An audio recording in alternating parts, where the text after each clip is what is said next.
रामचंद्रांनी आम्हाला आदेश दिला, आता थोडंसं राजकारण बाजूला ठेवा आणि या देशाची आस्था, श्रद्धा, धर्म याच्याशी जो खिलवाड केलेला आहे BJP आणि RSSच्या लोकांनी, ज्या पद्धतीनं चोऱ्या माऱ्या केलेल्या आहे मंदिरामध्ये, विशेषतः प्रभू रामचंद्राच्या मंदिरामध्ये, त्याच्यामुळे आता ह्या श्रद्धेला या चोरांपासून मुक्त करा अशा पद्धतीचा आदेश जो आहे तो आम्हाला प्रभू रामचंद्रांनी दिलेला आहे, म्हणून आम्ही इथे आलेलो आहोत.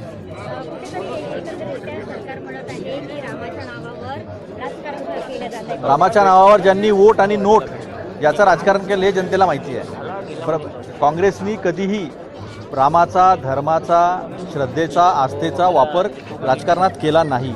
काँग्रेसचे नेहमी प्रश्न राहिले शिक्षण, आरोग्य, रोजगार, कपडा, मकान, स्त्री सुरक्षा, infrastructure, development, science and technology, हे विषय काँग्रेसचे राहिलेले आहे.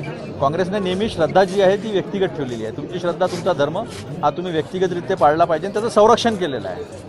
इथे तर रामाचं नाव घेतलं आणि रामालाच लुटलं तर सामान्य जनतेचा कुठे विश्वास राहिला आता BJP आणि RSSवर.